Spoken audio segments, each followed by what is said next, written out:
Hello दोस्तों, नमस्कार। स्वागत है आपका फिर से नए वीडियो में। दोस्तों आज की वीडियो में हम देखने वाले हैं दोस्तों गोस्वामी तुलसीदास जी का जीवन परिचय। तो दोस्तों वीडियो का इंटरेस्टिंग होने वाले, क्योंकि दोस्तों आप लोग देख सकते हैं कि तुलसीदास जी का जीवन परिचय कितना इंपॉर्टेंट है, वेरी इंपॉर्टेंट है। आप लोग देख सकते हैं ये कक्षा मतलब सन 2005 से लेकर के दोस्तों 2020 से तक हर एक वर्ष हर एक हर एक परीक्षा में पूछा गया है। तो कितना ज़्यादा इंपॉर्टेंट आप लोग समझ सकते हैं। तो चलिए दोस्तों हम लोग देख लेते हैं तुलसीदास जी का जीवन परिचय। तो दोस्तों लोकनायक गोस्वामी तुलसीदास भारत के ही नहीं अपितु संपूर्ण मानवता तथा संसार के कवि हैं। इनके जन्म से संबंधित प्रमाणिक सामग्री अभी तक प्राप्त नहीं हो सकी है और इनका जन्म 1532 ईस्वी यानी दोस्तों भाद्रपद शुक्ल पक्ष एकादशी संवत 1589 विकासखंड स्वीकार किया गया है। दोस्तों तुलसीदास जी के जन्म और जन्म स्थान को लेकर सभी विद्वानों में मतभेद है और इनके जन्म के संबंध में एक दोहा प्रचलित है। दोस्तों 1554 बीसे करलंदी के तीर और श्रावण शुक्ला सप्तमी तुलसी धरियो शरीर। यानी दोस्तों तुलसीदास का जन्म बांदा जिले के राजापुर गांव में माना जाता है और कुछ विद्वान इनका जन्म स्थान एटा जिले के सीरो नामक स्थान को मानते हैं। दोस्तों तुलसीदास जी सरयू पारीण ब्राह्मण थे और इनके पिता का नाम आत्माराम दुबे एवं माता का नाम हुलसी था। दोस्तों बाल्यकाल में ही त्याग दिया था हुलसी था। और कहा जाता है, सॉरी दोस्तों मैं एक लाइन भूल गया, तो यहाँ पर हम लोग यहाँ तक आ चुके थे कि था। और दोस्तों कहा जाता है कि अभुक्त मूल नक्षत्र में जन्म होने के कारण इनके माता पिता ने इन्हें बाल्यकाल में ही त्याग दिया था और इनका बचपन अनेक कष्टों के बीच व्यतीत हुआ और इनका पालन पोषण प्रसिद्ध संत नरहरिदास ने किया और इन्हें ज्ञान एवं भक्ति की शिक्षा प्रदान की। दोस्तों इन्हीं की कृपा से तुलसीदास जी वेदांग दर्शन इतिहास पुराण आदि में निपुण हो गए और इन्हें अनेक शास्त्रों के अध्ययन अनुशीलन दोस्तों का अवसर प्राप्त हुआ। और दोस्तों दोस्तों यहाँ पर हम लोग कहे थे कि अवसर प्राप्त हुआ और इनका विवाह पंडित दीनबंधु पाठक की पुत्री रत्नावती से हुआ था और इन्हें अपनी पति से अत्यधिक प्रेम था और उनके सौंदर्य रूप के प्रति वे अत्यंत आसक्त थे। और एक बार इनकी पत्नी बिना बताए मायके चली गई थी। तब ये अर्धरात्रि में भी आंधी तूफान का सामना करते हुए उनके पीछे पीछे ससुराल जा पहुँचे और इस पर इनकी पत्नी ने उनकी दोस्तों भत्सना करते हुए कहा, लाज ना आई आपको दौरे आए हूँ साथ। दोस्तों आगे दिया गया है कि पत्नी की इस फटकार ने तुलसीदास जी को सांसारिक मोह से विरक्त कर दिया और उनके हृदय में श्री राम के प्रति भक्ति भाव जागृत हो उठा और तुलसीदास जी ने अनेक तीर्थों का भ्रमण किया और ये राम के अनन्य भक्त बन गए और इनकी भक्ति दास्य भाव की थी। और 1574 ईस्वी में इन्होंने अपने सर्वश्रेष्ठ महाकाव्य रामचरितमानस की रचना की तथा मानव जीवन के सभी उच्च आदर्शों का समावेश करके इन्होंने राम को मर्यादा पुरुषोत्तम बना दिया। और 1623 ईस्वी में काशी में इनका निधन हो गया और इनकी मृत्यु के संबंध में यह दोहा प्रसिद्ध है। दोस्तों संवत 1680 दोस्तों संवत 1680 गंग के तीर और श्रावण शुक्ला सप्तमी तुलसी तज्यों शरीर। तो चलिए दोस्तों अभी हम लोग देख लेते हैं इनका साहित्यिक परिचय। तो दोस्तों तुलसीदास जी महान लोकनायक और श्री राम के महान भक्त थे। इनके द्वारा रचित श्री रामचरितमानस संपूर्ण विश्व साहित्य के अद्भुत ग्रंथों में से एक है और यह एक अद्वितीय ग्रंथ है जिसमें भाषा, उद्देश्य, कथावस्तु, संवाद एवं चरित्र चित्रण का बड़ा ही मोहक चित्रण किया गया है। और इस ग्रंथ के माध्यम से इन्होंने जिन आदर्शों का भावपूर्ण चित्र अंकित किया है वे युग युग तक मानव समाज के पथ प्रशस्त करते रहेंगे।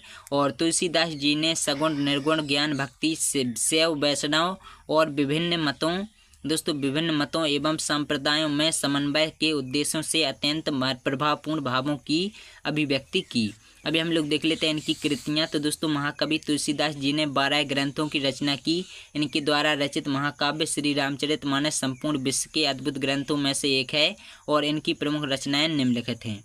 तो दोस्तों इनकी जो सबसे पहली रचना है दोस्तों वो है रामलला नहचू यानी दोस्तों गोस्वामी तुलसीदास ने लोकगीत की सोहर शैली में इस ग्रंथ की रचना की थी और इनकी प्रारंभिक रचना है। तो चलिए दोस्तों अभी हम लोग इनकी दूसरी रचना के बारे में बात करते हैं। तो दोस्तों इनकी दूसरी रचना है वैराग्य संदीपनी।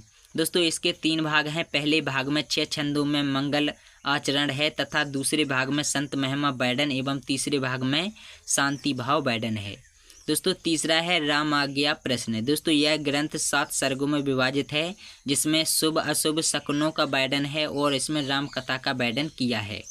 तो चलिए दोस्तों अब हम लोग देख लेते हैं चौथा। तो दोस्तों इनका चौथा है जानकी मंगल। तो दोस्तों इसमें कवि ने श्री राम और जानकी के मंगलमय विवाह उत्सव का मधुर बैडन किया है। अब देख लेते हैं दोस्तों इनका पांचवा दोस्तों रामचरितमानस। दोस्तों इस विश्व प्रसिद्ध ग्रंथ में मर्यादा पुरुषोत्तम श्री राम के संपूर्ण जीवन के चरित्र चित्रण का बैडन किया गया है। तो चलिए दोस्तों देख लेते हैं छठवीं रचना जो इनकी है पार्वती मंगल। दोस्तों यार ये रही इनकी छठवीं रचना पार्वती मंगल। तो दोस्तों यह मंगल काव्य है और इसमें पूर्वी अवधि में से पार्वती के विवाह का बैडन किया गया है और गेय पद होने के कारण इसमें संगीतात्मक का गुण भी विद्यमान है। और सातवां है गीतावली। तो दोस्तों इसमें 230 पद संकलित हैं और जिसमें श्री राम के चरित्र का बैडन किया गया है और कथानक के आधार पर ये पद 7 कांडों में विभाजित है। आठवां है दोस्तों विनय पत्र का। तो दोस्तों इसका विषय भगवान श्री राम को कलयुग के विरुद्ध प्रार्थना पत्र देना है। इसमें तुलसी भक्त और दार्शनिक कवि के रूप में प्रतीत होते हैं और इसमें तुलसीदास की भक्ति भावना का पराकाष्ठा देखने को मिलती है। अब देख लेते हैं इनका नौवां। तो दोस्तों नौवां है श्री कृष्ण गीतावली। यानी दोस्तों इसमें 61 पदों में कवि ने ब्रज भाषा में श्री कृष्ण के मनोहरी रूप का बैडन किया है। 10वां है दोस्तों बरबे रामायण। यानी दोस्तों यह तुलसीदास की स्फुट रचना है और जिसमें श्री राम कथा संक्षेप में बैडित है और बरबे छंदों में बैडित इस लघु काव्य में अवधी भाषा का प्रयोग किया गया है।